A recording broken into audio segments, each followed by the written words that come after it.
Report from James Martin, Special Agent to the Director of the United Nations Intelligence Service, February 19, 1993. Dear Chief, I hope you had a happy St. Valentine's Day. I wish I could say the same for myself. The way it looks now, the only Valentine I'll get will be one with my epitaph on it. I hope this report reaches you eventually. You may never get it, or if you do, I may be dead by then. Maybe it was a good idea to take this section of Europe and reform the country of Transylvania again, but right now I'm inclined to doubt it. Since Transylvania became a new country, there have been queer things going on here. As for your instructions, I got an appointment to see Baron Declitz, the Prime Minister. When the appointment came through, I was met at the front door of my hotel by Colonel Bronlick, the head of the Transylvanian Secret Police. Ah, Mr. Martin. I was instructed to escort you to Castle Declitz. You have an appointment with the Baron, I believe. Yes, that's right. And you are... I am Colonel Bronlick at your service, Mr. Martin. Come. This is our limousine here at the curb. Well, this is very kind of you, Colonel. Kind? Not at all. It is my duty. You are an agent of the United Nations. It is therefore my duty to escort you about, especially when you are going to call on our Prime Minister, Baron Declitz. I see. I suppose we'll have to wait for your chauffeur. Oh, not at all, Mr. Martin. This is a robot-operated automobile. Drive us to the Castle Declitz. Yes, sir.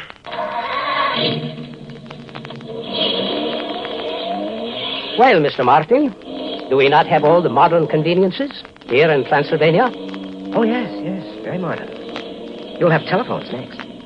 We have robot-operated machines in my country, too, Colonel, but I must admit that none of them are capable of talking as this one does. You find that unusual? Well, yes. A robot brain capable of conversation would be too large to fit in this automobile.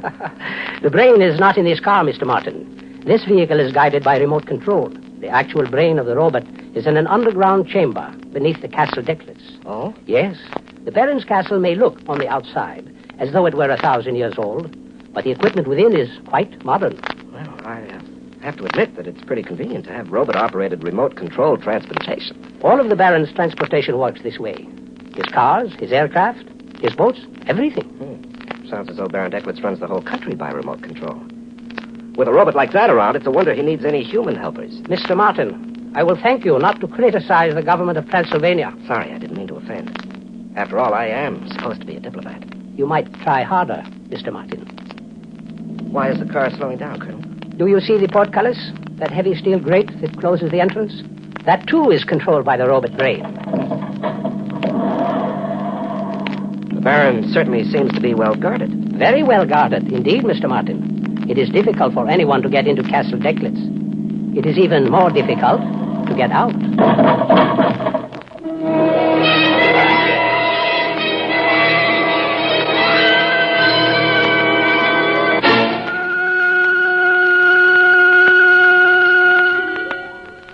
United Nations agent Jim Martin had managed to get an appointment to see Baron Declitz, Prime Minister of the newly formed country of Transylvania.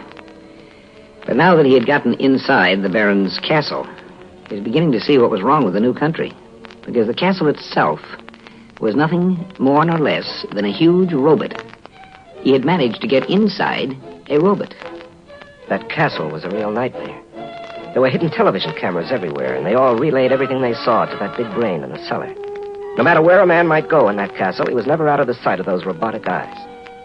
Colonel Bronlick escorted me into a big, comfortable, ultra-modern room, told me to help myself to the sherry, and left me to wait for Baron Declitz. I went over to the bar. But there were no glasses there, no bottle of sherry. I thought that maybe the colonel was having a little joke, when suddenly a voice came from a wall speaker. What would you like to drink, sir? Oh, a glass of sherry. Yes, sir.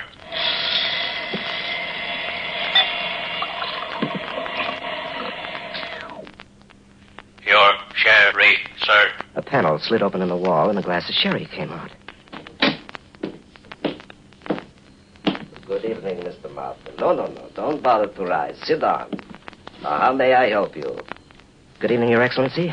May I present my identification? No, stop. Before you put your hand in your pocket, Mr. Martin, let me warn you not to try to draw a gun. I assure you that if you tried it, you would be detected by my robot, and you would be shot down where you stand long before you could aim your own gun. A robot can think and act much faster than a human being can, Mr. Martin. Well, I didn't come here to kill you, Baron. I'm not an assassin. I'm here on United Nations business. Yes, I am aware of that. I merely wanted to warn you. And now, please, your identification. Yes, here it is, sir. Thank you. Yes, that seems to be in order. Now, what business does the United Nations have with the Prime Minister of Transylvania? Well, I'll be frank with you, Baron. There's something wrong here in Transylvania. The UN doesn't interfere with the internal government of its members unless the government is violating the basic rights of its citizens. Now, frankly, sir, Transylvania is doing just that. You impudent young swine! Transylvania is a scientifically run country. It is run by mathematically logical principles. All decisions of the government are analyzed carefully by robotic computers.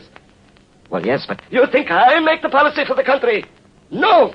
All policy decisions are made by the robots, so that they can be scientifically accurate. What happened? The lights went out. The power has been cut off.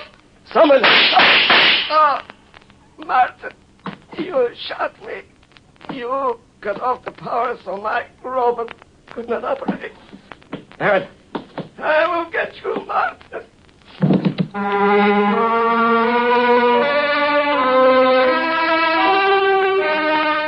When the lights came on again a second or two later, the Baron was sprawled on the floor. I looked around the room, but I couldn't see anyone. I hadn't shot the Baron. I didn't even carry a gun. Whoever had killed him made a clean getaway so far. I knew I had to get out of there, too. Just before the power went off, I'd been arguing with the Baron. When the robot came to, it would shoot me down with the hidden automatic guns in the walls. I had to get out of the Castle Decklitz. When I got outside, I saw that the steel gate in the side wall of the castle was open. Nearby was the car that had brought us in. The keys were in the ignition. I got inside fast. I gunned the car toward the gate. Just as I came near, the gate began to close. And just as I went through the gate, it slammed shut. I breathed easier after that. At least I'd managed to get out of the Castle Decklitz. But I'd forgotten one thing. When the car started to slow up, I pushed down harder on the accelerator. But it didn't help. Hey, what's going on? The car's turning around. I can't control it. It's taking me back to the castle.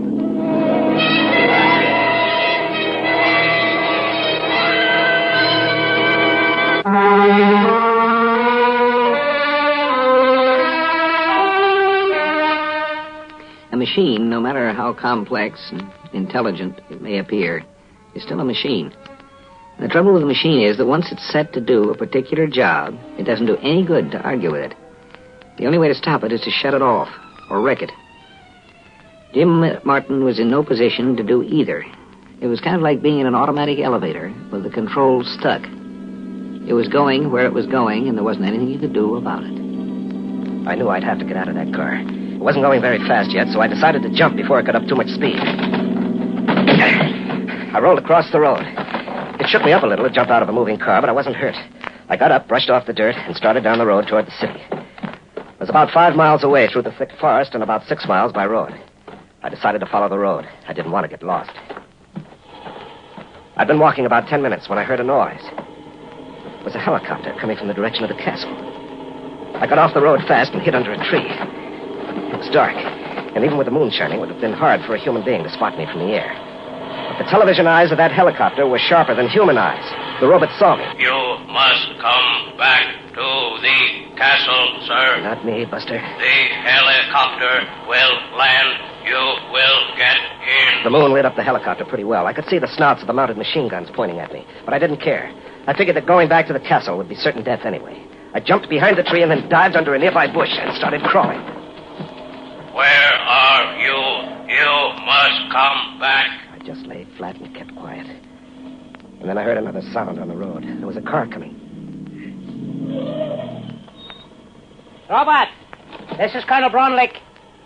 I noticed the helicopter hovering, so I came immediately. Is the murderer Martin nearby? Yes, he is somewhere in the woods to your right. Excellent. I have a squad of men here. We will capture him. Yes, he must go back to the castle. All right, men. Spread out. Cover the whole area. He must be somewhere close by. Turn on the searchlight. I knew they'd spot me soon. There was a spotlight moving near me. I decided that my only chance was to run for it. If I stayed where I was, I'd die. Here goes. There he is! Stop him! Shoot him down! It was the craziest gun battle I'd ever seen. Before the soldiers could shoot me, the helicopter's weapons had gunned them down. And while it was doing that, Colonel Bronlick had climbed back into his armored car and shot down the helicopter with the turret gun. By the time the whole thing was over, I was well hidden in the underbrush. Pretty soon I heard the armored car drive away. But I just stayed where I was. It didn't make sense. Why had the robot's helicopter shot down the soldiers? Whose side was the robot on, anyway? I decided that since everything was quiet now, I'd better get moving. I wanted to get to the city by dawn. So I crawled out from my hiding place and headed for the road again. I didn't get far. Put up your hands, Mr. Martin. What? Colonel Bromley. I didn't see you behind that tree. I thought you'd driven off in the armored car. Oh, no. As soon as I shot down the helicopter, the robot brain took control of the car. I jumped out. I suppose you're going to shoot me like you shot the Baron? Of course. The robot is convinced that you killed the Baron. And so will the people of Transylvania be convinced. And I will proclaim myself the new Prime Minister. No wonder this country's in trouble. The Baron was a crackpot, and so are you. But, well, it looks like the robot has another helicopter to operate. Good. The robot can kill you and save me the trouble. Well, I don't think so. Have you figured out why the other helicopter shot down your men instead of shooting down me? An accident. The robot could not see well in the dark. Perhaps I should not have shot it down, but it was obviously faulty. Now, you're not thinking straight tonight, Colonel. You must get in the helicopter, Mr. Martin. You must go back to the castle. Oh, well, I'm afraid I can't do that. If I move, the Colonel will shoot me. That cannot be permitted. Well, thanks, Robert, old boy. That's the end of the man who shot the Baron. That does not concern me. My orders are to bring you back alive. Get in the helicopter, please. Anything you say, pal. Let's go.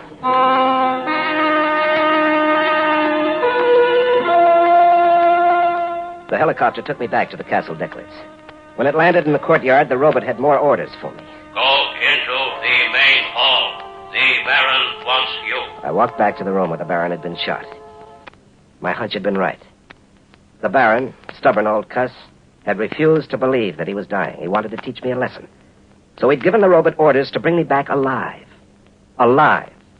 So that meant that if anyone threatened my life, the robot would have to stop them. And it used its automatic machine guns to do it. It didn't matter to the robot that the Baron was dead. As long as the Baron's hand was on that control button, the robot had to obey its orders. It had hunted me down and brought me back.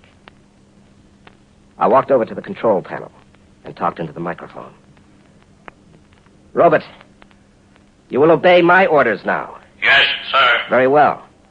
As soon as I leave here, you will cease operation. You will turn yourself off. You will never operate again. Do you understand? Yes, sir. Fine.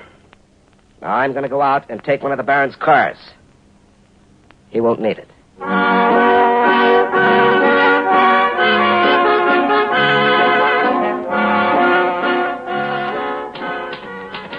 Well, that about winds up the report, Chief. I hope I'll be able to deliver it to you. I'm in my hotel room right now, but there's rioting in the streets outside. Transylvania has been turned upside down. Nobody knows who killed their Prime Minister, Baron Decklitz, nor do they know who machine-gunned Colonel Bromley. But the worst trouble is with the robot. You see, the Baron had the idea he could run the whole country with the robot. It was supposed to be a scientific form of government. That robot ran almost everything in the whole area. It controlled the power plants, the telephones, transportation, even the garbage disposal. And ever since it shut itself off, nothing has worked in the whole country. As a result, Transylvania has no government and no organization. The idea of running a government by machine was a failure.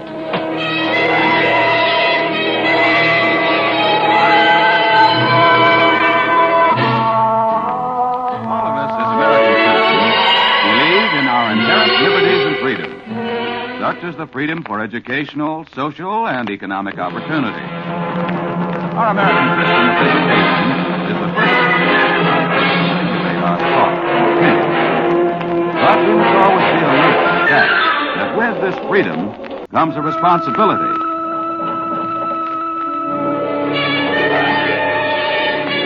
Responsibility of using our opportunities to their best advantage, so that we benefit from them not only as individuals, but as a united nation. Accept that responsibility and ensure your freedom.